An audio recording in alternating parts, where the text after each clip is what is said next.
Okay, thanks. It's a pleasure to be here. Okay, so I'll have to talk a little bit about communication complexity. So if you're bored out of your mind for the next 10 minutes or so, here's a puzzle. Yeah, it's related to okay. So it's the disjointness puzzle. So you have two subsets of 1 to the n, 1 through n. So Alice has one of them and Bob has the other. And they want to decide whether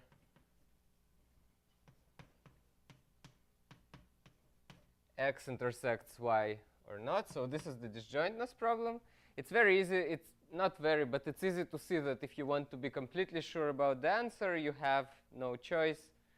You have to spend n bits of communication, even if the sets are just singletons, actually, just to decide whether an element here is equal to an element. No, scrap that. No, sorry.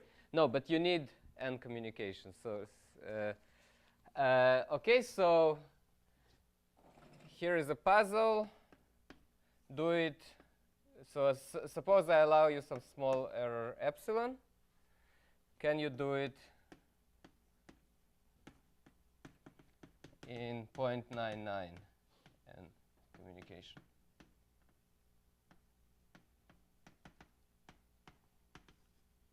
And if this is too easy, what about 0.6 n? Okay. So now let's get to the talk.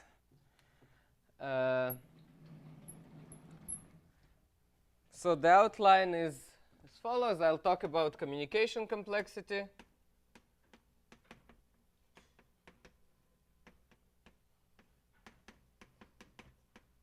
Then I'll talk about information complexity.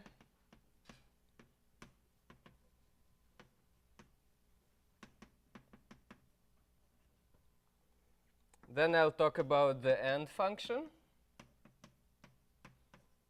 So this is just the end of 2 bits. So actually, most of the talk will be about computing the end of 2 bits. And then I'll talk about corollaries, including the resolution of this puzzle. Okay. So communication complexity. We are working in the randomized model. So there are randomized two-party model. There is Alice and Bob. They are allowed to toss coins. So further, to make things cleaner, I'll assume they have a source of public randomness. So there is a string in the sky. Both Alice and Bob can observe this string, and it's random. So it's 0, 1, randomly chosen from 0, 1 star. Alice is given an input x, Bob is given an input y, and in the end, they need to produce some f of x, y. It doesn't have to be a function, but for the purpose of this talk, let's assume it's a function. So they need to compute something that depends on both of their inputs. Well, it's any length. Omega, I don't know. I mean, it's a very long, unboundedly long random string. So this is not a resource. That's what I mean. I don't care about the length of this. Usually, since I don't care about computational complexity, you can make it pretty short. But that's not important. So it's not a resource. That's what I wanted to say. And the way they perform computation is they exchange messages. So the first message, for example, may depend on x and on r. The second message will depend on y, r, and the first message, and so on. So this is called a protocol. And it's usually denoted by pi. And the goal is is one, compute f, and two, exchange as few bits as possible.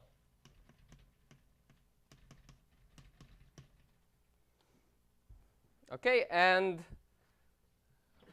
this is called the communication complexity of f with an error epsilon is the smallest amount of communication in the worst case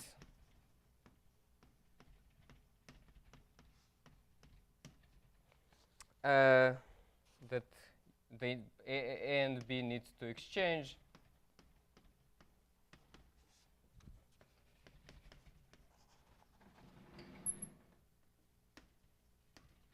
to solve f with error less than epsilon on all inputs.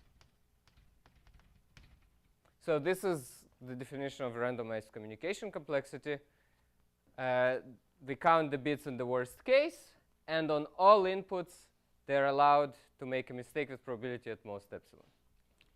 Okay, so one little change before I move this board up that I want to make to this model is the following. I'll also allow Alice and Bob to have private random strings, RA and RB. So this is interesting. So as you can see, for everything I said so far, this is completely superfluous because this string is strictly more powerful than this string, right? You can pretend to not know.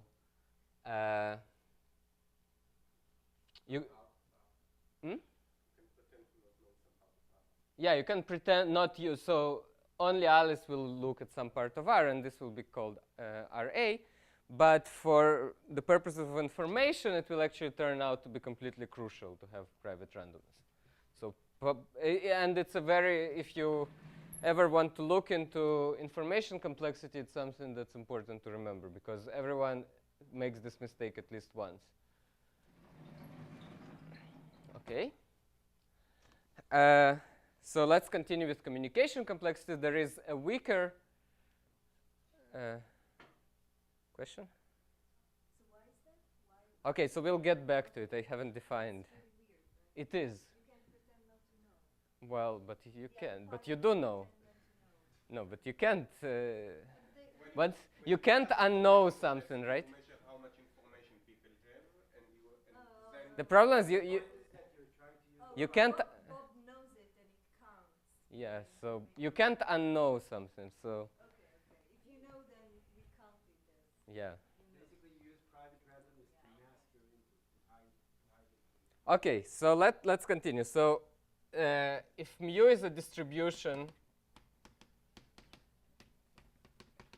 on inputs, so let's call the set of inputs xy, so it's in the set of distributions over x times y. It doesn't have to be a product distribution, so subject to this distribution, inputs might be dependent on each other. So if mu is such a distribution, we can define a distributional communication complexity. So now it depends on 3 parameters. It's the communication complexity need error at most epsilon or less than epsilon with respect to mu only. So the mu measure of the points xy such that pi of xy is wrong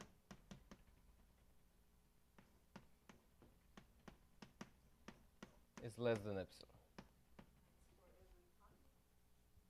No, that's so we want a pi we want the lowest communication complexity, so find pi such that this holds. So we need to succeed, we need to make a mistake on at most an epsilon fraction of the inputs. And if and then we look for the lowest communication complexity phi that satisfies this. So which one is smaller?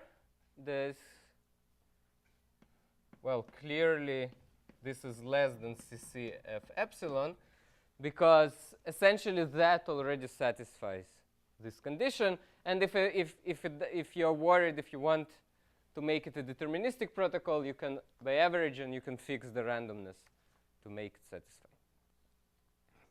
Okay, it turns out that actually we can not worry about worst case communication complexity at all by Yau's minimax.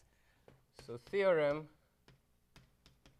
it's a very nice application of the minimax theorem, is that CCF epsilon is equal to max over all mu's CCF mu. So you can reverse this inequality for some distribution. So there is a distribution that is kind of worst case. It's so bad that if you can solve it there, you can solve it everywhere. No. Well, I mean, in specific examples we can, but in general, no. So it's not a constructive. It's a game theoretic argument. The way you prove it, you set up a game where one player comes up with protocols, with randomized protocols, and the other player comes up with hard distributions. And this and by the minimax, so the strategy, the protocol player can beat any distribution, so there is a mixed strategy, a mixed protocol that beats every distribution, which means that it beats, in particular, it beats singletons. So.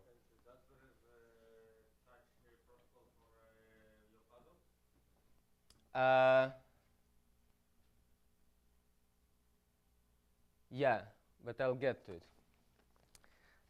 Okay. So this is communication complexity. So now you can stop thinking about the puzzle, because I want to tell you about information complexity. So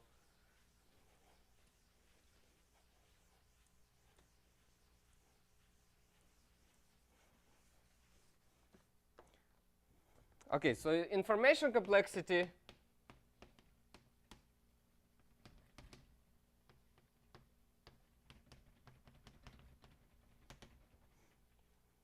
so the goal is to measure the amount of information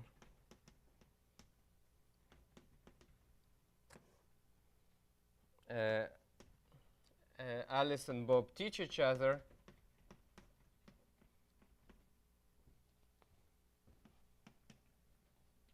and minimize that.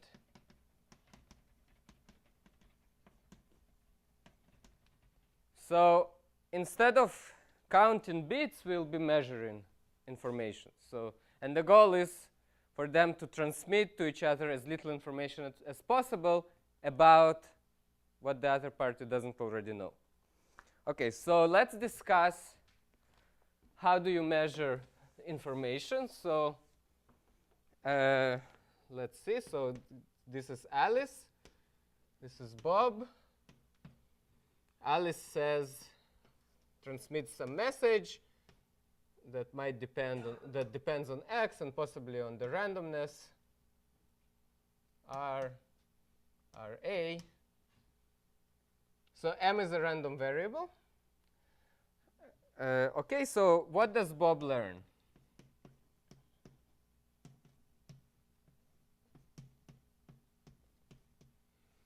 Okay, so for this, unfortunately, we need a little bit of information theoretic formalism. And the way you formalize it is using something called mutual information. So the mutual information is the amount of information one random variable contains about the other. In this case, the random variables are M. So we are interested in how much information M contains about X. And moreover, it has to be to someone who already knows y, right? So from the viewpoint, this is important. So from the viewpoint of Bob, what does M tell us about X? Okay, so this is just a formula, but let me write it out a little bit. So it's h of x given y minus h of x given ym. So h is Shannon's entropy. H measures the amount of uncertainty there is in a random variable. So this measures what? This measures how ignorant is Bob about x. So in his world, he knows y. So this is how ignorant he is about x. This is how uncertain he is about x. This is the before picture. And the after picture is with M now. So now Bob knows M. His world became slightly less uncertain, possibly. And the mutual information, which is always non-negative, captures this difference. How do R and I? Okay, so if I want to be completely formal, R is known here and R is known here. And I should have looked. But array is not. But RB, right? Yeah, but this is just one message, so RB never came up, right? It's not. So coins you toss in your private time do not alter your perception of the world outside, right? So, but this is why RA matters. This is why array matters, exactly. So let me just give you a simple demonstration. Suppose Alice tosses RA and sends RA XOR X. So this is M. Right, so how much information about X does this contain? 0, right? But you can't simulate, okay, in this case you can just not send anything, but in general, you cannot simulate this by not using private randomness. Okay, so this is the information contained in one message, and the total information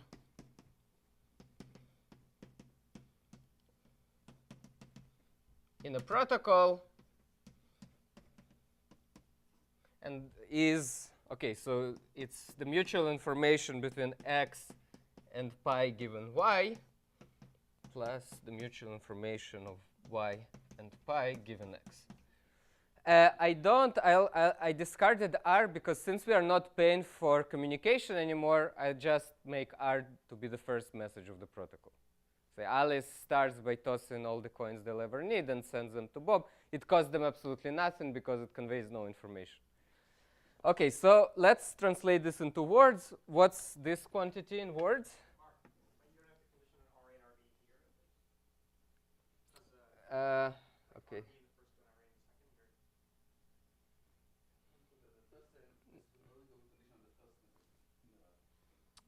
Actually not, because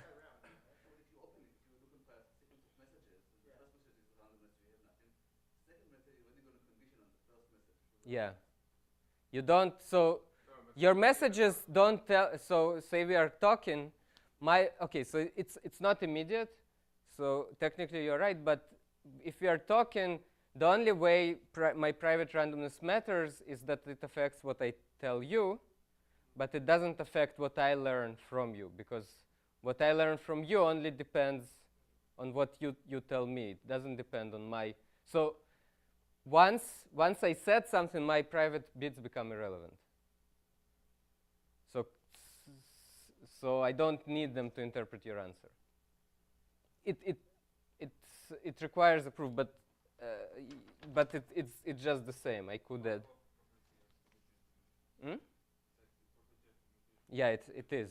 So it's a Markov property. So there is a Markov property. It's like a Markov chain. So conditioned on the message, your response is independent of my randomness.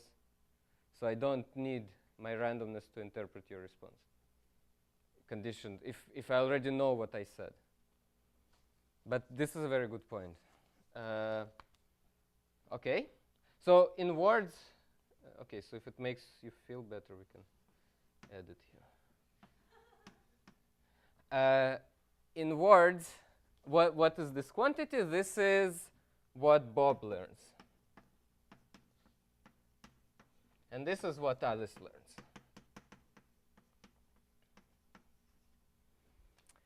Okay.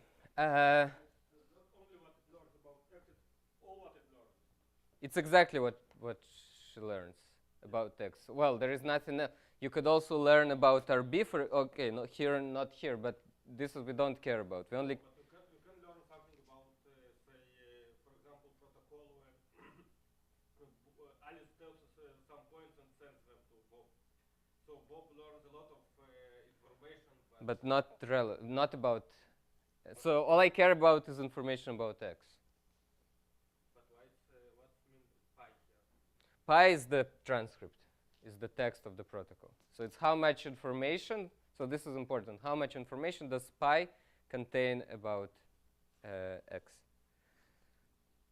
Okay, let's see an example. So it might clarify things.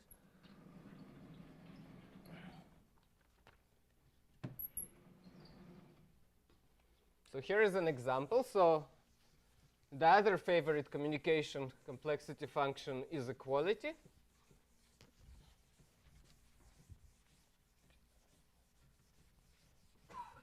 So suppose we have a distribution on very, very long files.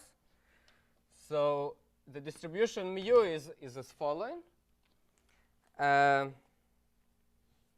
Okay, so before that, one very important point. So in communication complexity, having or not having a distribution was a frill, a technicality, right? We could freely go back and forth between worst case, randomized, deterministic over a distribution.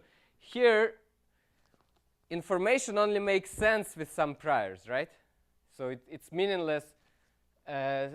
So it's important to have a prior. In particular, the information cost of a protocol is a function of a protocol and also of mu.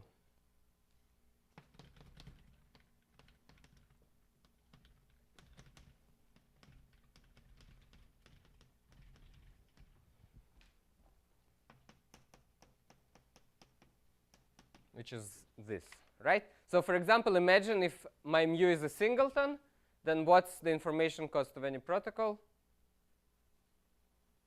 Or zero, right? So no communication, or if it's a diagonal, so if X is completely determined by Y, then no matter what they say, they never learn anything. Okay, so the information cost of a protocol. So example. So so it will be an equality example. So let's pick two files, X equals to Y randomly in 0, 1 to the n for some very large n with probability half, and X, Y just picked randomly with probability half. So we picked, I'm describing distributions on pairs of strings. With probability half they're random and equal, and with probability half they're random and random, so most probably not equal. And we want to, and Alice and Bob, the function is equality. F of x, y is the equality function. So here is one possible protocol. That's roughly what's being used in practice. We pick a hash function from 0, 1 to the n to 0, 1 to 100. Say completely random. It's an extreme overkill, but I'm not paying for randomness, so I might as well do that. And then Alice just sends h of x to Bob, and Bob responds whether h of x is equal to h of y. Right? If the hash signatures match, they'll assume that the files are equal. If the hash signatures differ, they'll assume the files are different. Well, they'll know the files are different, actually. Okay, so I'm not interested in, so the error of this protocol is roughly 2 to the minus 100, but I'm not interested in that. I'm interested in the information cost of this protocol. So I told you the distribution, I told you the protocol, we should be able to figure it out. So it's the mutual information between x and pi given y plus the mutual information between y and pi given x. Okay, so which one is easier to figure out? Okay, let's start with this one. So this is what Alice learns. What does she learn?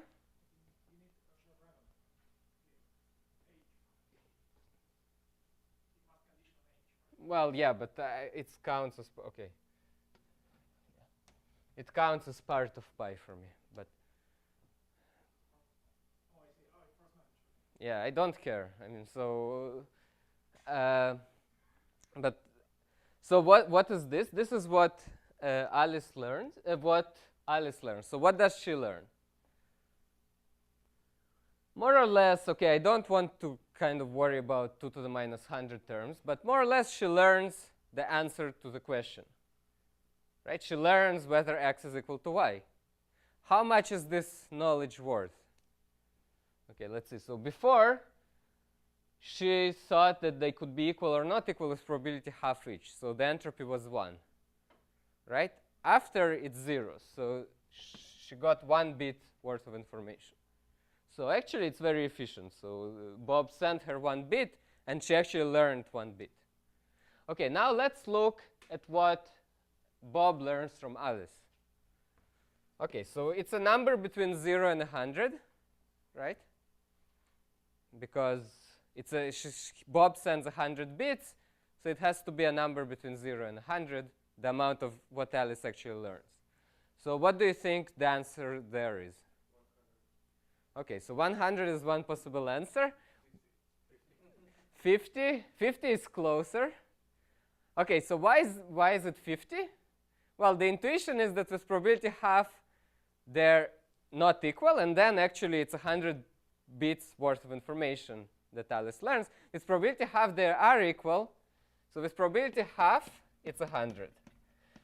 If they are equal, well, you want to say it's 0, but it's not exactly 0, right?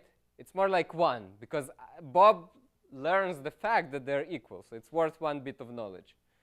More or less, again, it's up to 2 to minus 100 terms. So plus half times 1. So the total is, so this is 50 and a half, this is 51 and a half. Okay. Shouldn't it be half times 101? Because Bob also learns whether they're equal or not. Well, it's not worth separate knowledge. So he learns, it's implied by this 100 bits. So, okay, so this is an example where already you could have done much better. So for equality, we have a protocol which uses a small, succeeds with probability 1 and uses a small amount of information, maybe 4 bits or something, and not 50. And the reason is that, okay, so how could we be smarter? We could send 1 bit at a time and stop when we disagree. And then we either stop very quickly because it converges geometrically, or we never stop, but then the entire conversation is worth 1 bit. We learn that we are equal. Okay, so this is just a little example to practice information complexity.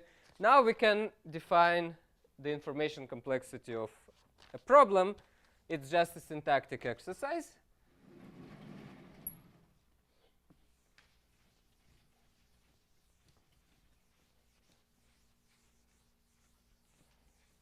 So we just repeat the definition of communication complexity, which I didn't write. So definition, the information complexity of F with respect to a distribution mu and error epsilon is the infimum. Okay, so it's the infimum over protocols. I'm looking for a protocol that would have the lowest information cost. Now, that satisfies some conditions, right? This is how you define communication complexity. You look for the protocol that has the lowest communication subject to actually working. So here I just need to write what it means to subject to actually working. So pi computes F with error less than epsilon, say with respect to mu. But this is not that important. And okay, so before, as you remember, or actually we didn't write it, but before, if I told you to define communication complexity, you wouldn't have an infimum here, right? You would have a minimum, because how many communication protocols of length at most 2 to the, like at most 2n are there? Right, our losses are bounded, so the length of the best communication protocol for a problem on n bits cannot be more than 2n bits or whatever, depending on what you're doing, but we can always swap inputs and then pretend it never happened. So it was a minimum. Now it's an infimum. It's an infimum, and it's a real infimum. So it means that you could have a sequence of protocols, none of them optimal, but convergent to the best possible information cost, but never quite achieving it. So you could have a sequence pi1, pi2, and more than a theoretical possibility, this is exactly what you get for the end function of 2 bits. Okay. And then I'll actually only talk about epsilon equals to 0. It's something that you need to prove, but a theorem that we actually prove in our paper is that the information complexity of f mu 0 is equal to the limit as epsilon goes to 0 of the information complexity of f mu epsilon, which means that it's enough to focus on the 0 case.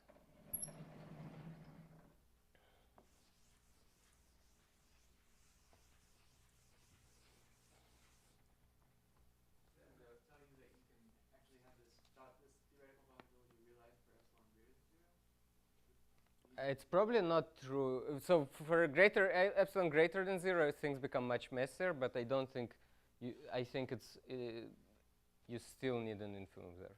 It's just we can't prove it because it's extremely messy. Maybe we could give a very artificial example, or, if that was the goal. But okay, so.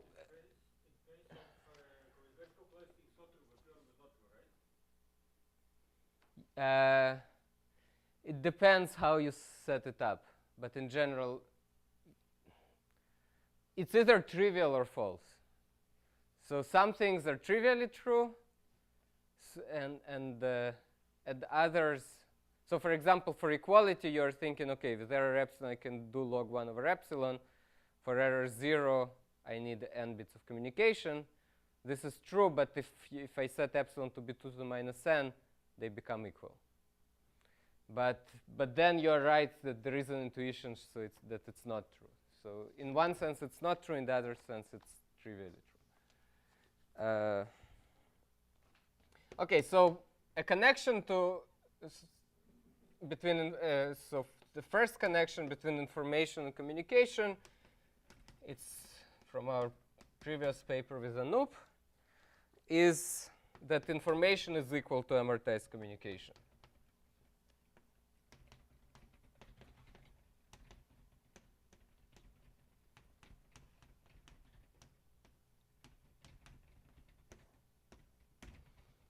And this is kind of the first reason of what makes information complexity interesting. And it's an exact equality, so there are no thetas or no constants. It's just equal. So this is the communication cost of solving n copies of f. And what if you want these two terms just to be within an additive delta? How large does n need to be? Don't know. Don't know. Okay. So don't know, and this is an annoying don't know. So yeah. So things we don't know about information complexity.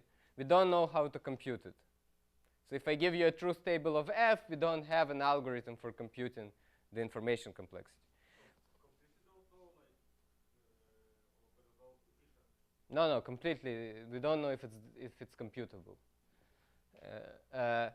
This gives a sequence, a decreasing sequence of numbers that are promised to converge to the information complexity.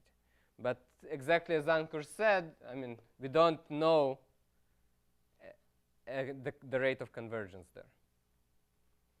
So this is one open problem. So is the lack of compute, I mean, the fact that it's unknown whether you can compute this, Mm-hmm. can it be connected to any other questions where we don't know how to compute it, like the Shannon capacity? Is there a sense Maybe in we which- haven't tried, but Okay. I'd Yeah, guess. there's a sense I in guess which- this is computable. I guess it might be inefficient, but it's probably but even, computable. yeah, I mean, I'm asking because Shannon capacity is not even computable as far as we know.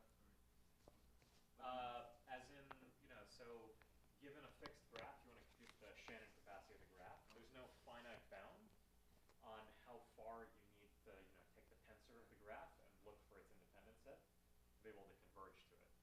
And there's sort of only even weak lower bound, just that you need to go at least like a super constant number as a function of the number of nodes, but nothing, The reason that we don't know if it's computable is because there is an infinite number of protocols of rounds. Yeah, even the rounds. So for a fixed number of rounds, we could compute it with some work. You can define the R round information complexity as the best information complexity over R rounds, but that again gives you another upper bound. So we are good at converging to it from above, but we can't squeeze it from below in general. How it's related to cell capacity, or it's not related at all? It's by loose association.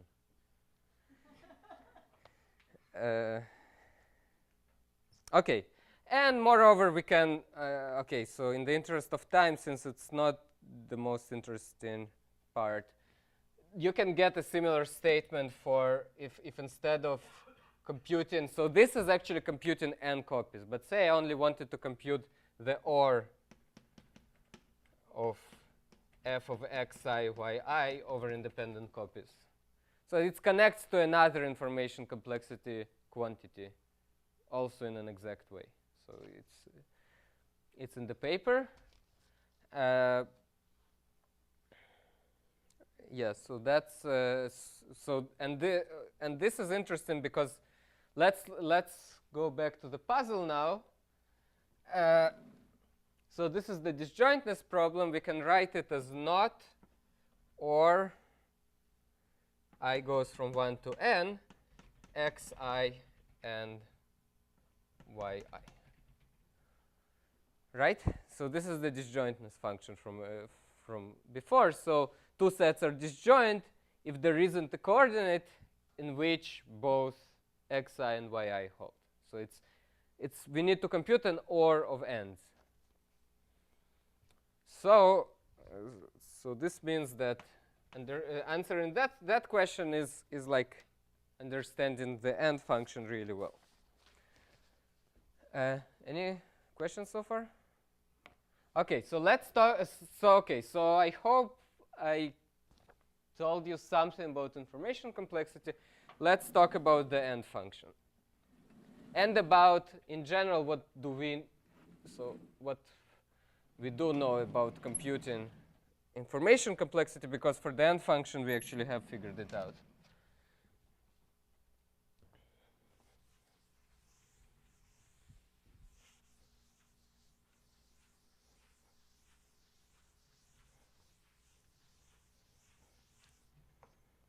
Okay, so the quantity of interest now is the information complexity of n with respect to mu with error 0. Okay, so, and believe me, we'll see it in the corollaries part, that this quantity holds the key to set intersection, set disjointness, and variance. Okay, so what was the connection here that you're mentioning this OR? Is that the communication complexity of the n-bit copy, as you're taking yeah. it, So this you, is just equal to, it's equal to even just computing the OR of the n instances? it's equal, but your prior has to be supported only on the 0 set of f, and it's tied. So instead of taking all possible priors, you only, if you want to lower a tied bound for that case, you only look at priors where f, right? Because But so then isn't the limit, okay, I see. so it's a So different for limit. mu's which are supported on, which have Mhm. the 0 property, Yeah, then you also get Right. that you get this relation that really the right-hand side is equal to taking the OR of Yeah, these, yeah. and that's what the connection is. But are you going to tell us about the information complexity of computing and on mu's which have that property, or about general mu's? General mu's, because I also care about set intersection, which is just repeated n. So set intersection is this, but we don't just want to know whether they intersect, we want to know where, and both parties want to know where. And this, okay, so this actually has communication complexity somewhere between n and 2n, right? So 2n is always an upper bound, and it's at least n, because if Bob has all ones, then Alice has to send him her input. So it's somewhere between n and 2n, and it's exactly n copies of n. So, okay, so it turns out that computing it for one mu is not any easier than computing it for all mu's. So actually, the right way to look at this problem is, so you view IC end as a functional, well, as a function, from delta 0, 1 times 0, 1 to R plus. Okay, and then what you have to do is write a convex program that captures the properties of this function on this space. Sorry, what it is mapping? So it maps distributions to information cost. So what it does, so we have so a distribution is just 4 numbers in this case. Actually 3 numbers, because they have to add up to 1. So 4 numbers with 3 degrees of freedom. So, and it's just the truth table. So x, it's the probability distribution. So 0, 1, 0, 1. We have 4 numbers here: alpha, beta, gamma, delta. And it maps this table to some number, to some C. No, it has to be general. Even if you only cared about supported on zeros, it's not any easier. So, because okay, so anyway, so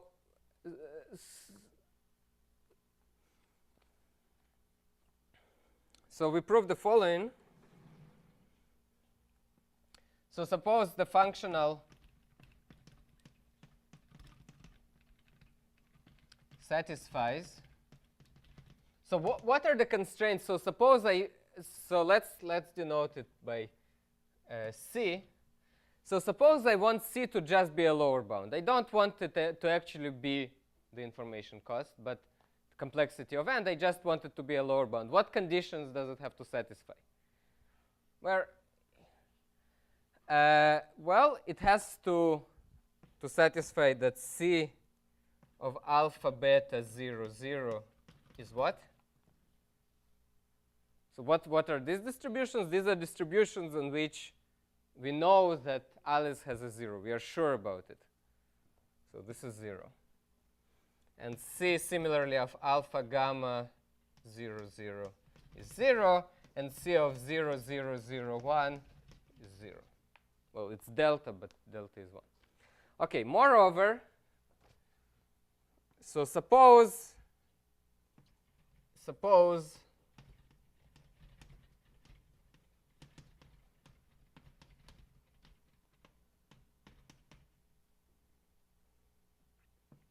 actually times RA is a randomized function.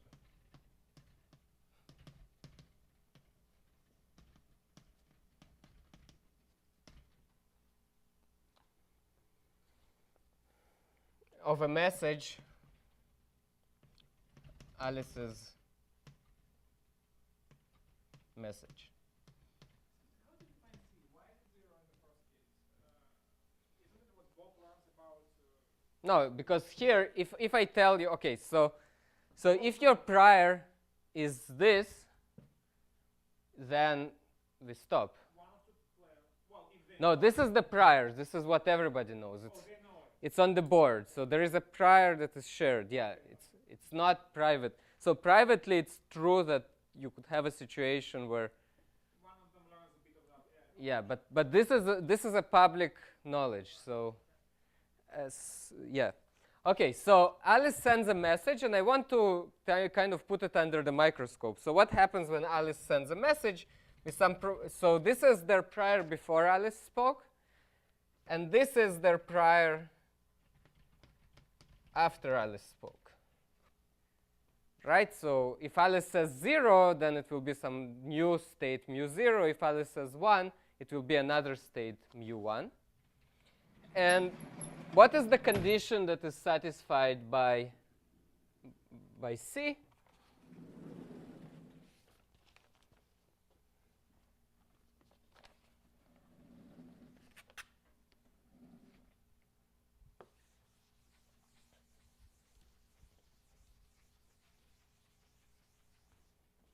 Well,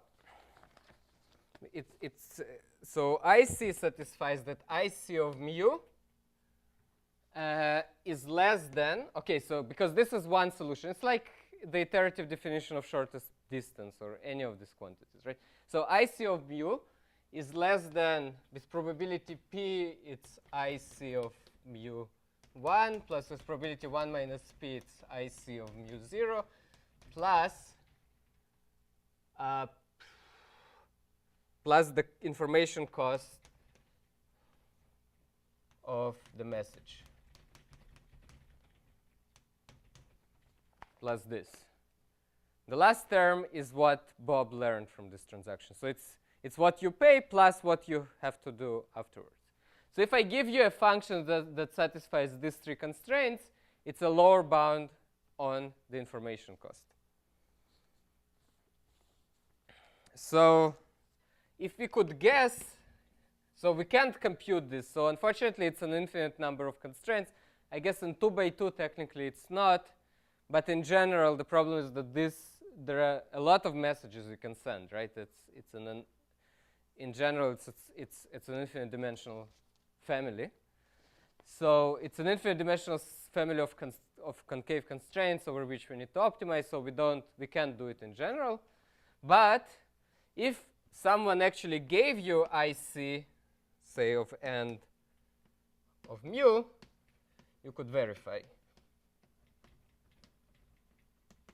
Also not clear, but in this. Do you know that you can actually verify this? I mean, so in principle, the constraints, they're necessary, right? Yeah, in general, it's not clear. With 2 bits, it's more or less OK, because with 2 bits, there isn't much you can say. Essentially. Sort of like if I mean, I guess intuitively you have to pin down like, the fact that the functional doesn't have a range of sort of values that it could take on, all of which are consistent, right? Right. It's like the equality case, I mean, shortest paths or something. Yeah, but. So is there intuition behind that? Like why it's true here? In general, I'm not sure if it's true, but for the specific case, you could verify.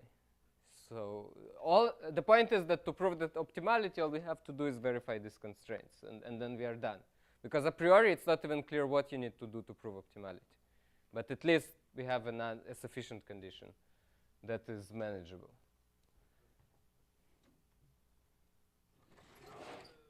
If these conditions are held, then it's information complexity of... It's a lower bound on the information complexity. If these conditions hold, then the function C is a lower bound. And in particular, if I actually manage to guess the answer, then it would be the information complexity, because it would satisfy all the conditions, so it would be a lower bound, and it's also the information complexity of some protocol, so it's an upper bound. So let me tell you the actual optimal protocol for AND. So as promised, it's an infinite round protocol. So assuming the prior is alpha, beta, beta, delta, so assuming the prior is symmetric, so Alice and Bob have an equal chance of having a 0. If not, you have to do one more step. But assuming it's symmetric, so here is what Alice does. So now I'm describing a protocol on 2 bits, so there isn't much you can do.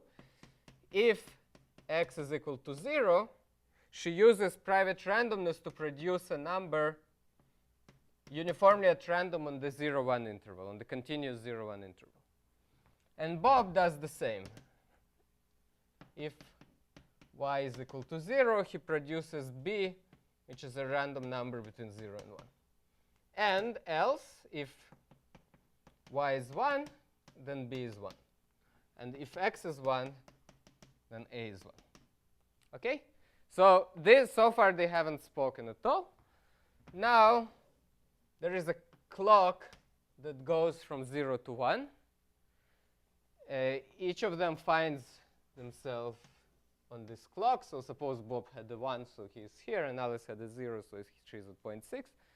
So what they do is the clock goes up, and the moment your number is called, you raise your hand, and the protocol is over. So this is the protocol. It's not exactly a protocol, which is OK, because there isn't a finite round protocol that achieves the optimum. But it can be obviously approximated by discretizing time. Now, let's see. So what happens if they stop before time 1, then the answer is 0. If they stop if they survive all the way through to time 1, then the answer is 1. Let's see the intuition. I'll give a couple of intuitions why this is the optimal protocol. Of course, eventually you just check. That's how you prove it. But the intuition, OK, so the high-level intuition is that, OK, so what do we want? Well, so if one party has a 1 and the other party has a 0, the point is that if I have a 1, I'll learn the other party's input. There is no way around it, right? Because the answer, the end, is the other party's input. So what I want to do is I want to try to remain ignorant if I have a 0. And to some extent, this allows me to do it, because if I get a low number, then, OK, say we stop at 0.3. What did I learn? Say I'm Alice. What did I learn about Bob's input? Well, not nothing. I learned something. What did I learn? I'm slightly more inclined to believe that Bob has a 1 now, right? Because he didn't stop at 0.2. So it is a signal, but it's not a lot of information. So this is one intuition. Another one is, so in order to make the sort of equalities true, I mean, you have some nice like conditional structure here that, right, when you condition on not having spoken up to some time, then it's, you know, just like a sort of scaled version of the original one, right? yeah, so what happens is it keeps raising the betas until they become 1, right? So we are staying on the diagonal. And this is important because what you can also see is that if we are alpha, beta, gamma, delta, and gamma says bigger than beta, OK, say I told you that the numbers are 0.01, 0.01, 0.4, and whatever is left, 0.48. Who should speak in this situation? What's your intuition? Alice or Bob? Alice, right? So the point is that they can finish it here and now. So if they let Bob speak, it will be a huge waste of their time because it will be a long walk, right? But if Alice speaks, they might, with high probability, they'll be done. This will drop to, sorry, did I? Yeah, I messed up, right? So this is 0.01, 0.01, 0.48, and 0.4. Yeah, in this situation, Alice should speak, right? She can confirm that she has a 0, and the protocol will be over. Whereas if you let Bob speak, it's not clear how long and what will happen. And how long will OK, so when Alice starts speaking, you should think about it as a random walk where with some probability this number goes up, and with some probability this number goes up. I'm sorry, but these numbers will not sum up to 1, right? 5, 8. Yeah. So you should think about it as a random walk. So you multiply this row and this row by some numbers so that they still add up to 1 until some stopping condition happens. So one stopping condition is that we have zeros here. what's the other stopping condition? Since the probabilities had to stay, on average, stay the same, the other stopping condition until this number is equal to this number. Then the roles switch. So who speaks is fundamentally determined by whether beta or gamma is bigger than the other or not. And you can prove that this is optimal, that it's always the case that the person with the lower number here should be speaking. The person who is more likely to have a 0 should be speaking. So now what will happen? So suppose they try to adopt this strategy.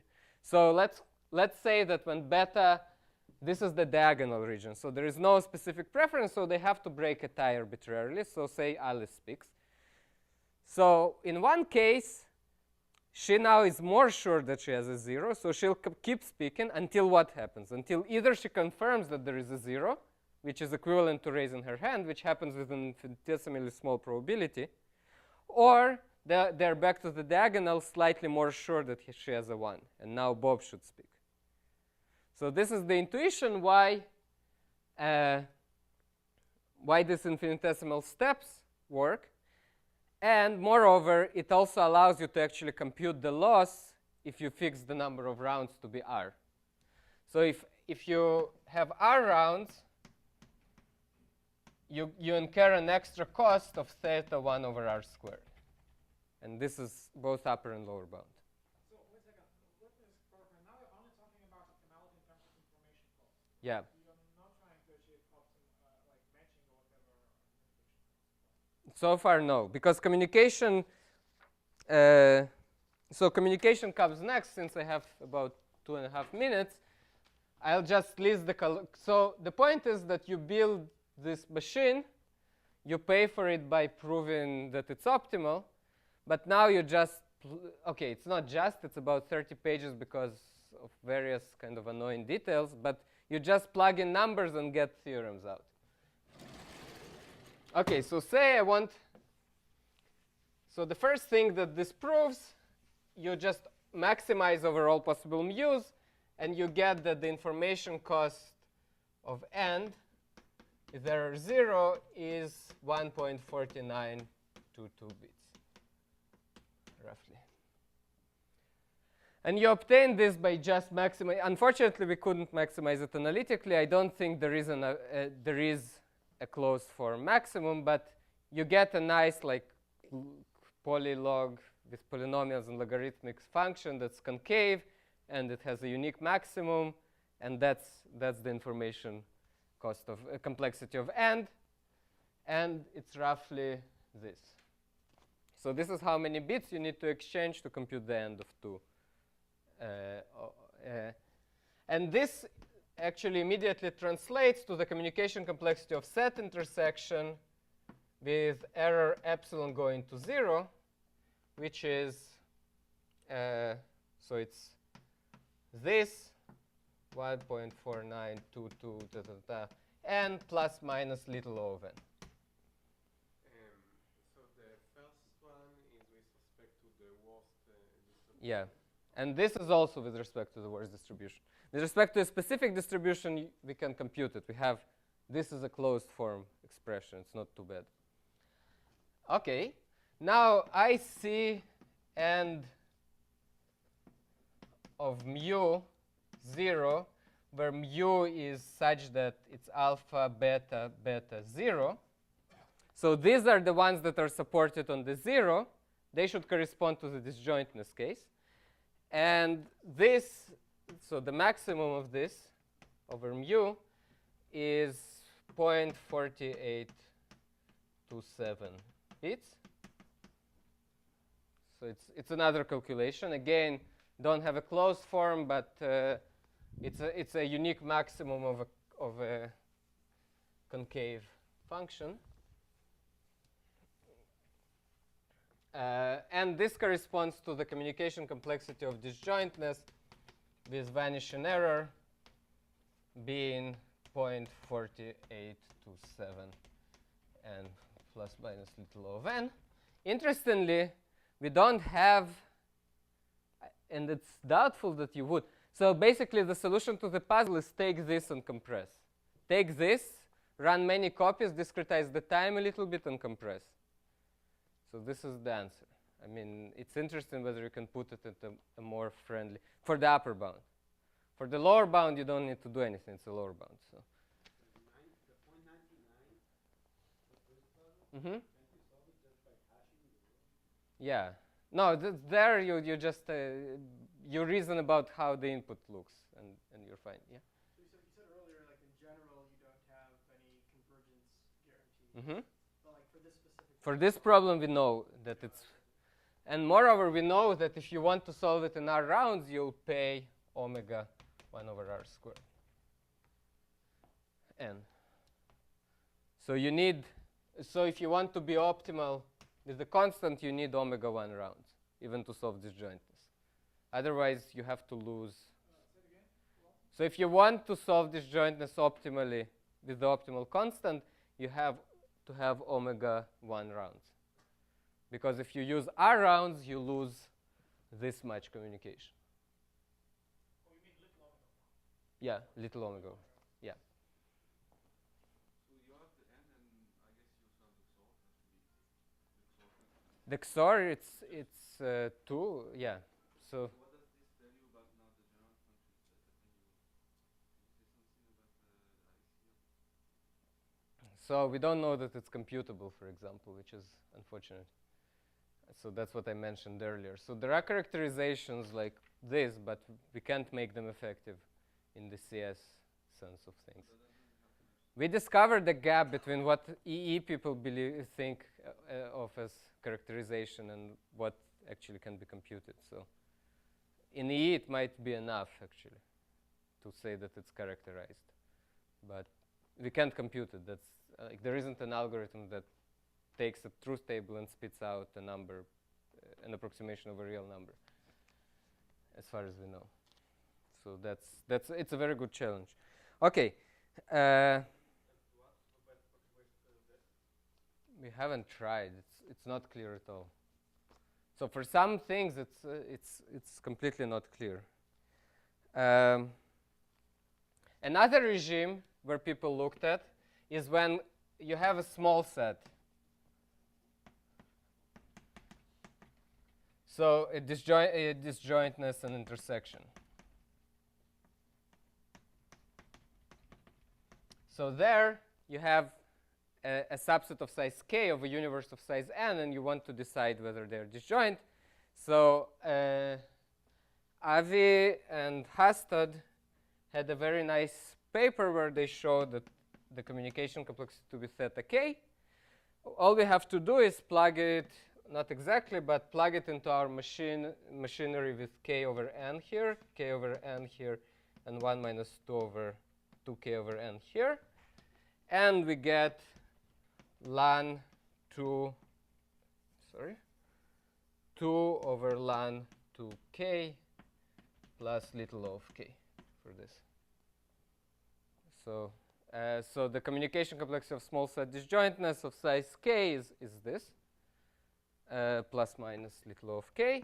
And intersection, again, you do the same. Now you plug in beta and gamma such that beta plus gamma is k over n, and you maximize overall possible such betas and gammas. This finds the hardest distribution. And so for intersection of sets of size k, we get 2 log 2, 1 plus e, k, plus minus little o of k. And this is like 2.88, and this is like 3.79. Generally speaking, is the reason why you can get all these things exactly clear is that you view, in case of this kind of structure problems, you actually use something similar to what you mentioned before from your earlier paper, that amortized communication equals. Yeah. That's what works. Yeah, that's what works. You need to tweak it in different ways, but this is so these are the corollaries. It's interesting to see. Okay, so there are several, many open problems remaining. One is actually a tree of depth 2. So if we have an OR, an end of disjointness. So it's known to have obviously linear communication complexity. One realistic, one guess would be that it's constant of disjointness divided by 2, but it's actually, we know that it has to be less than that. So we don't, so even here we're already stuck, so kind of, and it seems to be stuck because we also, so this is all with negligible error. We don't know what happens when error is not going to 0. We suspect that nothing nice happens because, but it's probably computable, but think about trying to compute and with probability, with some error probability. So it means that at any point you're allowed to abort and declare an answer and take a hit in terms of error probability. So now your state space is some mixture of, it's not just defined by your current distribution, but also by the amount of error you're willing to pay down this path. So it becomes a much nastier problem. But this is the conjecture, it depends on 1 over R squared. No, this is in terms of number of rounds. I'm speaking about the error. So if I allow you to compute disjointness with error 1/3, what's the constant? So you can, there are things, you can throw out 1/3 of your input. So that would divide the answer by, multiplied by 2/3. We know this not to be optimal. So So the what I meant that the conjecture is a bit quadratic, or isn't that such a? in the error, it's probably, my conjecture is that when the error goes to 0, you're saving h of epsilon. But, so it's, which is a lot more than 1 minus epsilon. So you get to multiply by 1 minus h of epsilon. But that's one possible conjecture. So this is all in a paper that we just posted on ECCC last night with my students, with Ankit,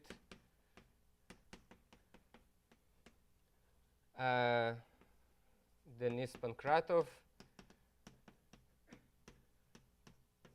from Chicago, and Omri. So you can also talk to, so Omri and Ankit are here, so you can also talk to them about this. And there are some more open problems there, and we'll also have a CCI meeting, not on this, on kind of the orthogonal part of information complexity Friday next week. Thanks.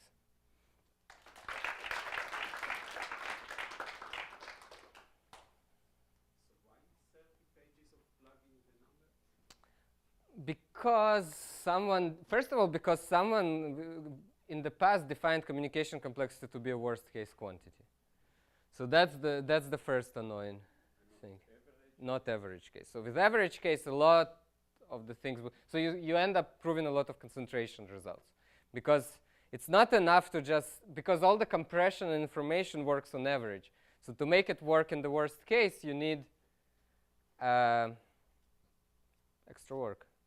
So you need to prove strong concentration. You need to create kind of independent copies and then claim that average case communication complexity is enough because you have a lot of them. So that's one complication. Switch orders of limits. A lot of, like, it's a death of 1,000 paper cuts. But